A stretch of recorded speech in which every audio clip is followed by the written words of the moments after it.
Hey everybody, back with another video, or I should say back with some more YouTube spam. I got a little present for myself, saw this on eBay, and I couldn't resist. Let's see what it is. Remove some of this. Everybody likes unboxing videos, right? It is another EEPROM burner or programmer. Surprise, surprise, surprise. It's a BK865. I believe this is also called the Elnec JetProg Plus, I think, or JetProg. I'm not sure. It's one of the two because it has a removable socket here. It was purchased as non-working.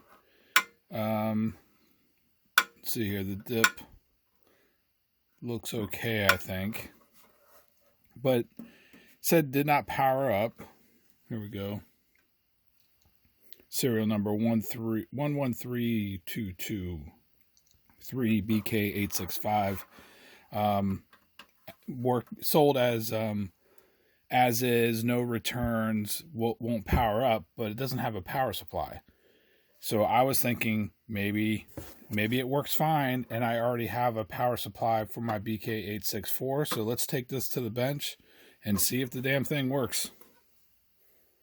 All right, we are at my programming station, and I've done a video. I'll link to it up here on the BK864, which is what you see right there, BK864. The 865 is just a little bit more modular, and it supports a few more revs of software than the 864.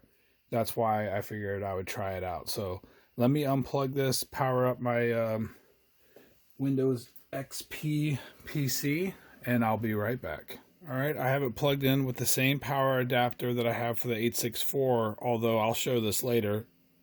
It does have a normal DIN or barrel plug type of power connector as well. All we have to do is plug it in, I think, and let's watch the lights. That looked good. Power, busy, good, error. I went through those right there. I bet this is going to work fine. We'll just start with the software version that I have for the Elnec.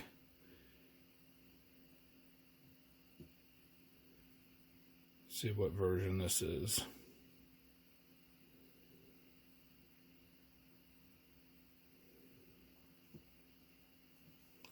Yeah, I have version 3.2.1, and we're going to use LPT or LPT port there, and I think it is a LabProg Plus, or it's the JetProg.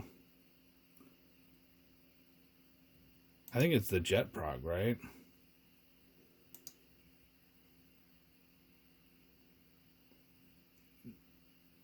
Boom, read the serial number. Out of date software warning. Yeah, no joke. Oh my gosh, this is awesome. Let me see here. Let's see what it read here. Establish connection on the serial port. It read the serial number, which is good.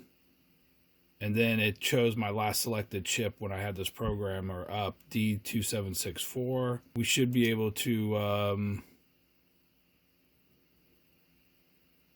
credit box info. Self-test. Self-test. I need my diagnostic pod. Where the hell? What did I do with that? I'll be right back. Let me put the diagnostic pod in there. All right, I have the pod on right there. The diagnostic pod. Let's see how this turns out. Here we go.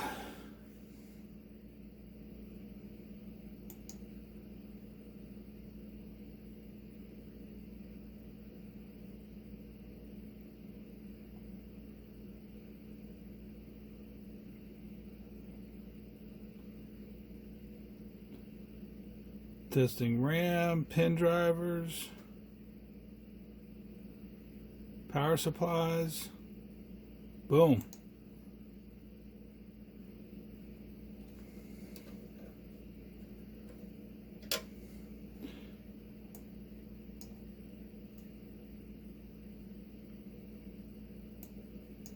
Okay, what did I do wrong? Self-test without diagnostic pod. All right, let me do options. Self-test.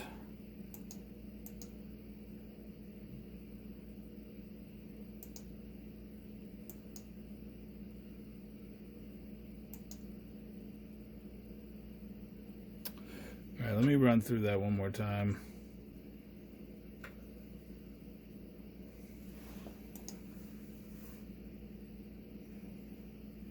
All right, now it's running the test.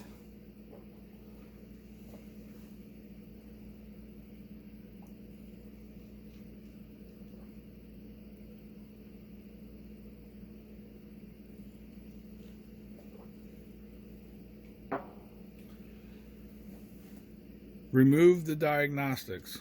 That's what I didn't do. Socket must be empty. Okay.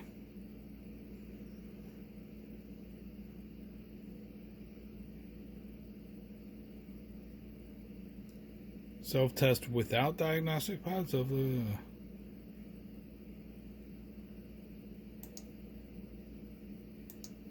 now it's giving me a prompt. So weird.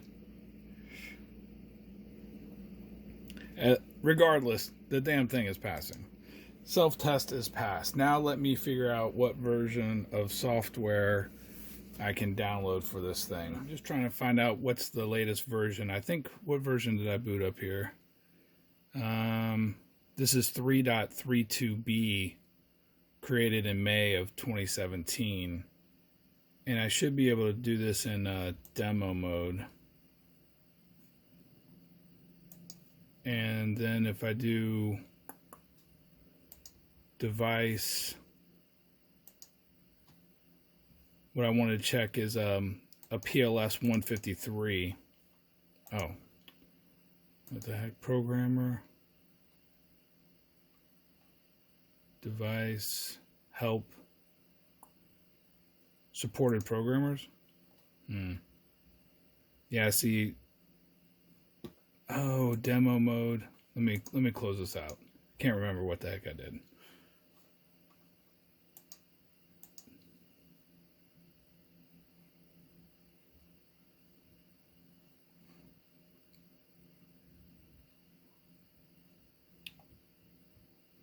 Oh, show no longer supported programmers. That's where it is. Show no longer supported programmers. The JetProg was the last version supported is 3.28, which I already have downloaded, but it tells you right there. The LabProg, which is my original, the BK864, is the LabProg Plus. LabProg Plus. Last version is 3.21. So this does support, it looks like a couple versions more, but I don't know what other chips that they released or the release notes for that. Unfortunately, if I go back to my XP machine, I downloaded version 3.28 right there, 12/2016. It's connected to my JetProg or 865, and then if I check select device, I think I knew this going in, but it was still such a good deal that I figured I'd snag it because I had a feeling that it was just because they didn't have a power supply with it. I'd snag it and probably offer it to somebody else. Maybe make a little money for myself, maybe. A2S1, let's do PLS 1.5. Yeah, see, it doesn't bring up anything. It doesn't, this version of software doesn't support that chip, which is the pole position PROM. But of course it does support, different Signetics and Philips and stuff like that, B-PROMs, and all of your normal not tri voltage, like 2716s, 2516s, I think. Yeah, there's a TMS 2516, no adapter required. I've mentioned this before. I like the software. It's easy to search. You know, it's relatively new. Like, it's only about, 2017? It's about 6 years old, I guess, at this point. So it's not too old, but, you know, it's not new either. There's all the 2716s. Now, these can't, with an adapter, you can do 2708s, but it needs a 2708 module, and I think 1702s. Or what is it called? 1704, maybe? I can't remember. Let's just look at Intel.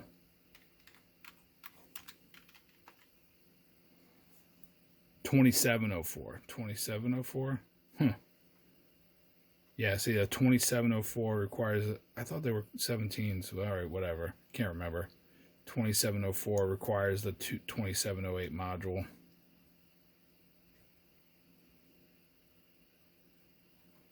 Yeah, I mean, it's probably not even worth it.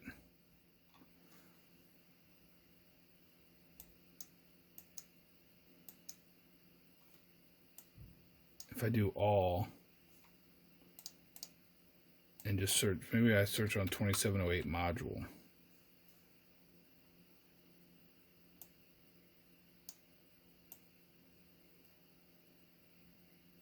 No, that's not going to work.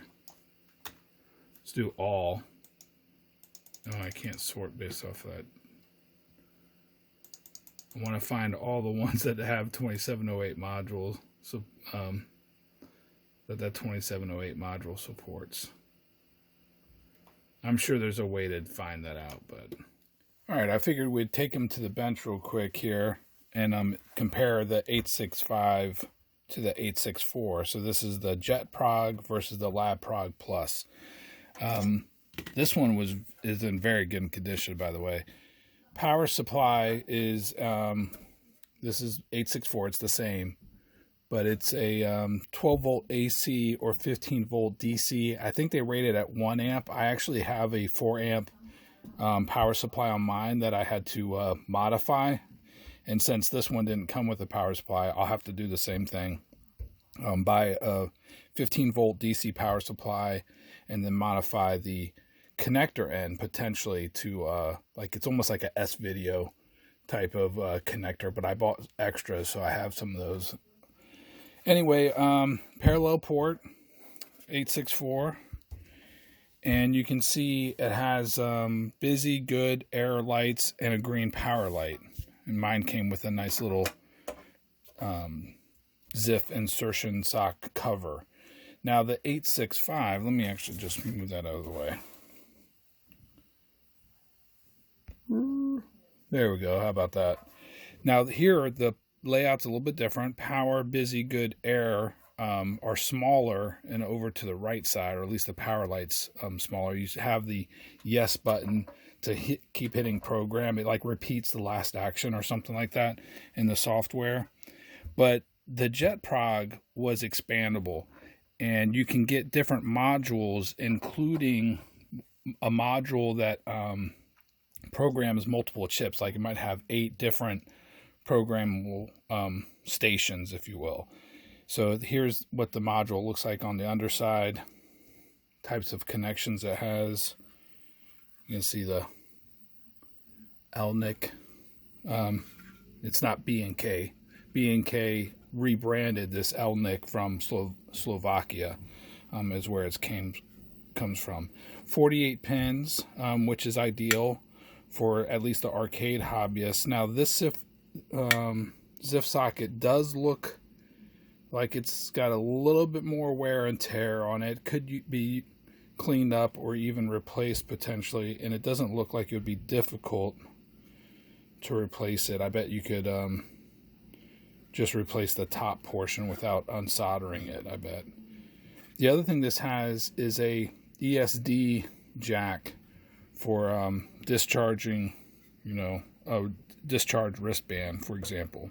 So you can unplug this, plug in different modules, whether they be for different types of non-dip style chips, or the multi-programming station. And it just slides in there. Otherwise, they're very similar in size. This also requires external power supply. And on the manual, it says this connector here is for test purposes only or something. And I'm curious. I'm going to take this apart and see if we can actually use a normal barrel plug power supply to power this thing up. I'm going to check that. But it is a parallel port. The model that came after this is called the BProg, and that is the first USB capable Elnec device. The JetProg and the LabProg are just parallel port only. Then the BProg came out, and then the BProg Plus, and then the BProg 2, etc. So these are a little bit older, but that's why you can get them a little bit less expensive. This is also missing some feet, which I think I have some replacement feet, so we'll actually replace those as well. All right, so I'll pause there. I'm going to disassemble this thing real quick, just taking off these screws right here, that screw right there, and then we should be able to take the cover off. All right, I have this thing out of the case. I was going to pull the top board off, but I probably won't. But you can see here, I think it has some type of Xilinx. That might be a processor. I'm not sure what that is. Actually, I'd have to look it up. But this is definitely the Spartan FPGA. And there's 48-pin drivers, probably all through the FPGA, I guess. The bottom board probably has, more resistors, maybe some relays or something like that. I don't know. I'm not going to pull the board off to look at it. But here's the power section. And by default, there's a couple of jumper cables. There's a couple of jumpers on this connection by the barrel plug. So I figured what I'd do is just I gotta be careful because don't want to bend the LEDs, but by default, there you go, the default jumper locations, the barrel plug comes in from here to here, doesn't it? Yeah, there you go. Okay. And that gets jumpered to this pin right here, which is ground.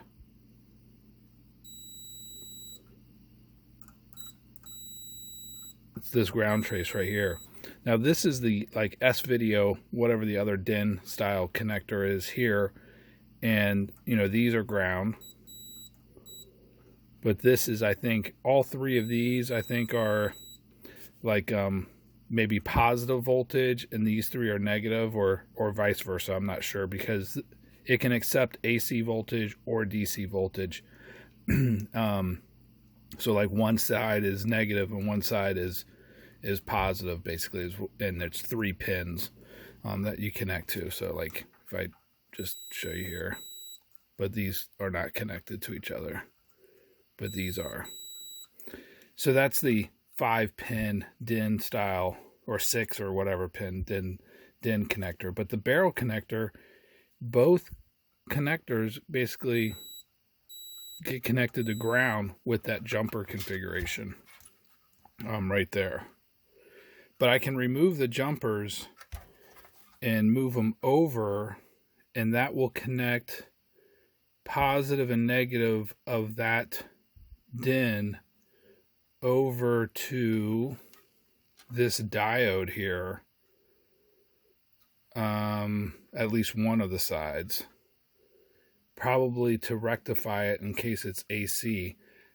So if you were going to use this barrel plug, you would have to decase it, move these jumpers over, and then I don't know, I don't want to blow anything up and try it. Gosh, I might need to look at it a little bit more, because see, there's the diode, then it comes to the fuse at that point.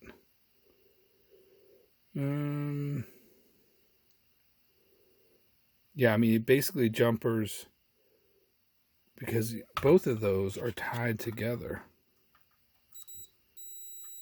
So it would jumper the positive over, or maybe one should stay jumper to ground and this one would come over to here and then run through that way.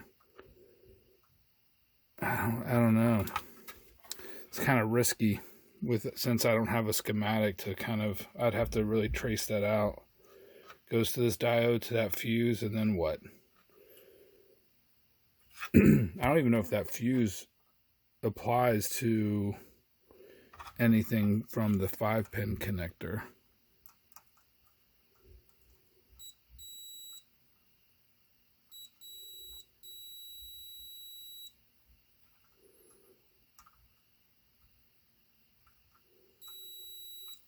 Yeah, that comes into here, and this goes into there, and that little thing is, it's that little yellow thing right there. Can you see that? What the heck is that?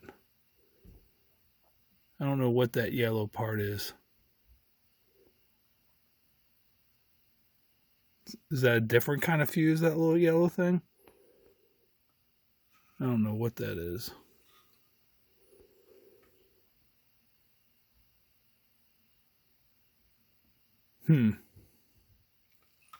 Seems to me like they were thinking of using the DIN connector. I might do some more research. I don't know.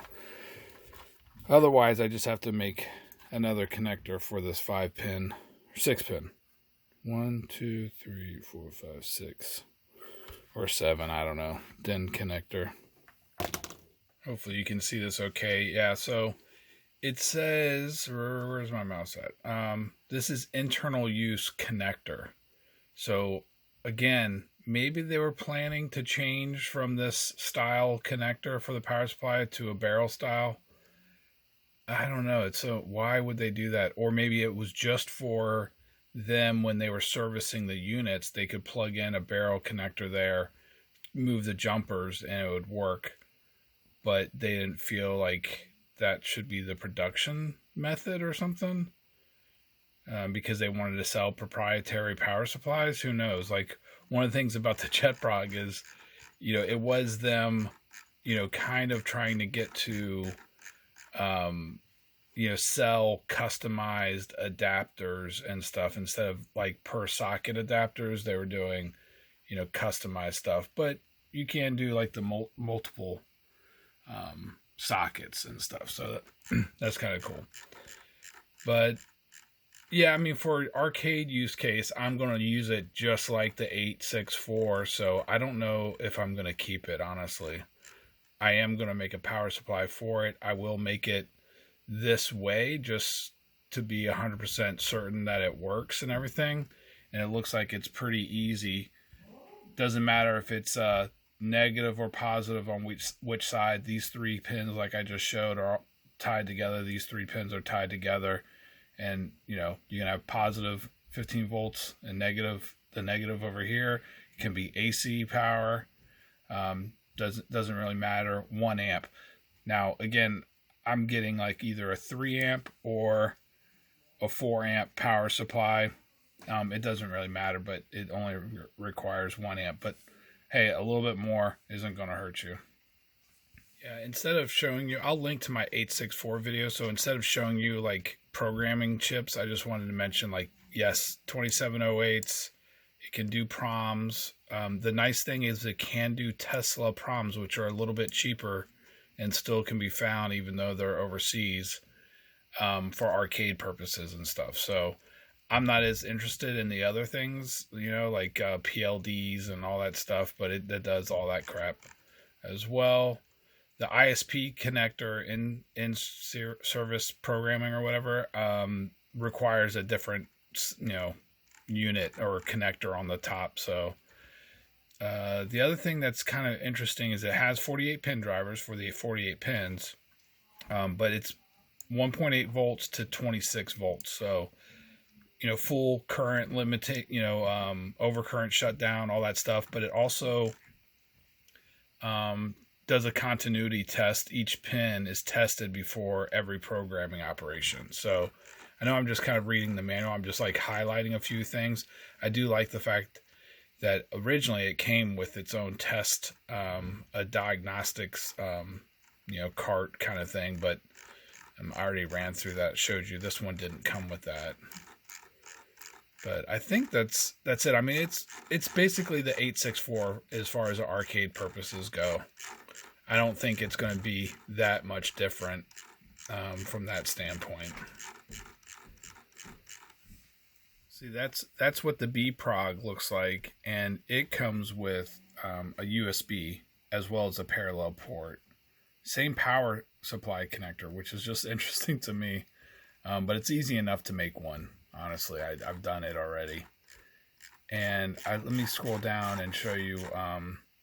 The other nice thing is the JetProg has the ISP already built in. Oh, interesting. Multi-programming, so I guess you can buy a whole bunch of them, I guess. And the JetProg also does the 82S 153s as well, which is nice. And it tests TTL chips. I've shown all that stuff. I'm just going to try to get to the JetProg Plus, I think. Is that included in this damn manual? Let's see. Oh, there's my 864 LabProg Plus. But anyway, the JetProg was, what happened was Elnec, I guess somebody stole it or was making copycats of the JetProg. So they basically stopped manufacturing them, and they were able to determine which ones were fake and basically brick them or something like that. And so then they came out with the JetProg Plus, which couldn't be copied, I guess, as easily. So there's some black market JetProgs out there, you know what I mean? And they didn't like that, I guess, so they figured out how to shut them down if people try to update their code, and then came out with the JetProg Plus, but which is a little bit different looking. So anyway, maybe one day I can find one of those. All right, it's time to get this power supply wired up. I ended up getting a 2 amp 15 volt power supply. This is what I got. I can't remember the name of the manufacturer. It actually came with a couple different barrel connector styles, but we're going to cut that off. And I had already, the other thing is I did put on some new feet right there, so all good. So this is a 6-pin mini DIN, and it doesn't really matter. Let me see here. Yeah, this is the way it goes, like this. Doesn't really matter what side positive or negative goes on. Let me see, can you focus on that? But I'm going to do the 3 on the right are going to be my positive, and the 3 on the left are going to be my negative. And that's what we're going to do. I'm going to just strip this off and then wire, solder 3, one line to the 3 on the right, and then the other line to the 3 on the left for DC power. And it is a 6-pin mini DIN connector, and then I'll show you assembling it. But as far as cutting this off and stripping it back, I mean, I'm just going to do that off camera and probably get it soldered on, and then I'll come back. All right, here we go. Got it soldered in there. As you can see, first you have to slide on the little cover onto it and put this little thing in here.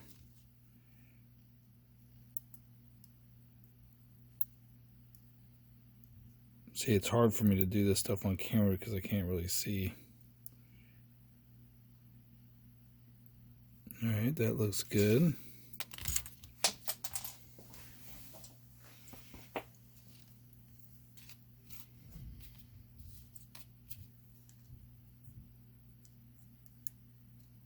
I think that just goes in.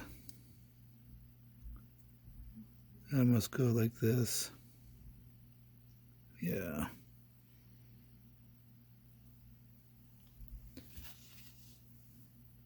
this little thing is a strain relief. It's supposed to go in there if I can get it in there. Alright, that's in there.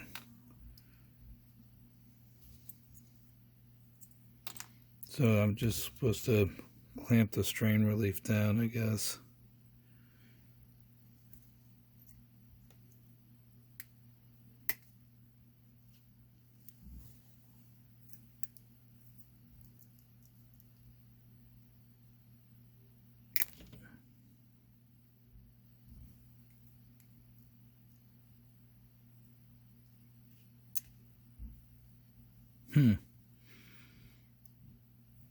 How's that supposed to work in there? Whatever. I didn't even do that on the other one.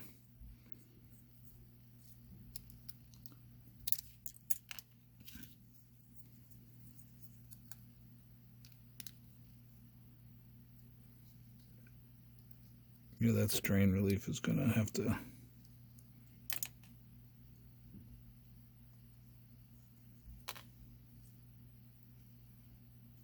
Let me get a crimper, crimp that damn thing on there. Alright, whatever. Did it off camera. Slide the little boot back on it. Holds it in place. I got the restraining. Whatever. It's in there.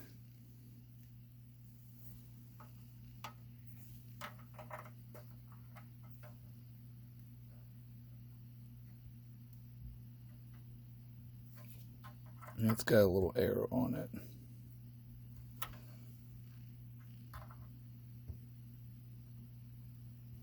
The hell? Oh, the arrows. Yeah, the arrow is lined up. There we go. It's in there. I didn't actually purposely try to line the arrow up. It's mostly lined up. Might have to twist it a little bit. Alright, let's plug this in and see if it works. Alright, there we go. It's got it plugged in. Here's my plug.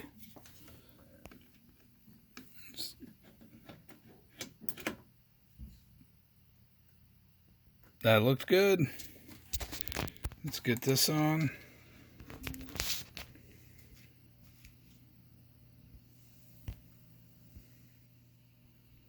I'm just going to hold it real quick. I got the test adapter in there.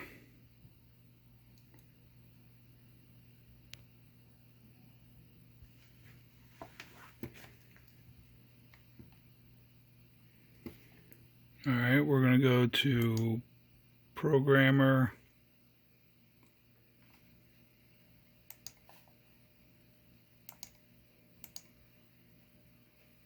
Self-test. Okay.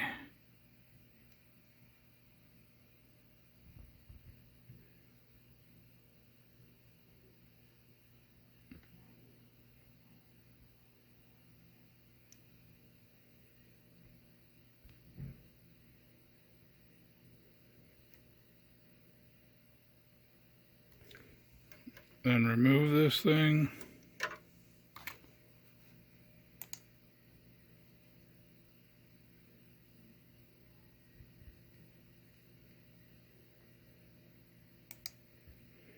So everything's good.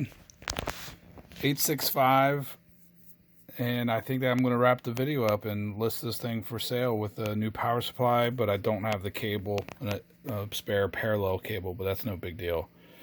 But kind of interesting. I'll kind of cut this video up. That's it, everybody. Cheers.